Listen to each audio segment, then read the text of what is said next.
প্রিয় দর্শক, আসসালামু আলাইকুম আরহামতুল্লাহ ওবারাকাতু। সুপ্রিয় দর্শক, আশা করছি আল্লাহ তাআলার অশেষ রহমতে আপনারা সকলে অনেক ভালো আছেন।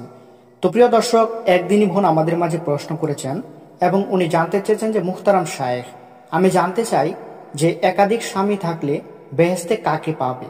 মানে আমার প্রশ্নের বিষয়টা হচ্ছে, অনেকেই কোরআনে বর্ণিত রয়েছে যে এক একজন পুরুষ অনেকগুলো হুর পাবে।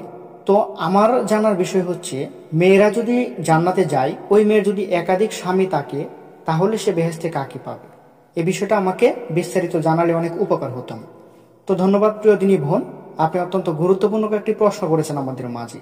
আমরা ইনশাল্লাহ আপনার প্রশ্নটির যথার্থ উত্তর দেব। তো ভিডিওটি না টেনে সম্পূর্ণ দেখার অনুরোধ রইল। তো প্রিয় দিনী বোন, দেখুন, যদি উক্ত দুই স্বামীর মধ্যে হতে একজন বেহেশতি হয়, তাহলে সেই বেহেশতি স্বামীকেই পাবে।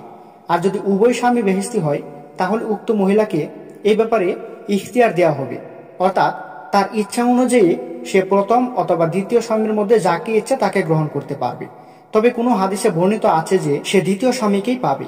আর যদি দুজনের কোনো স্বামী বেহেশতি না হয়, তাহলে এদের কাউকেই পাবে না। তখন অন্য কোনো বেহেশতি পুরুষের সঙ্গে সেই মহিলার বিবাহ দেওয়া হবে। তো প্রিয় প্রশ্নকারী দিনী বোন, আশা করছি আপনাকে বুঝাতে পেরেছি। তো ভিডিওটি ভালো লাগলে অবশ্যই একটি লাইক করবেন এবং আমাদের চ্যানেলে নতুন হয়ে থাকলে অবশ্যই সাবস্ক্রাইব করবেন। সকলে ভালো থাকবেন, সুস্থ থাকবেন। আসসালামু আলাইকুম, আল্লাহ হাফেজ।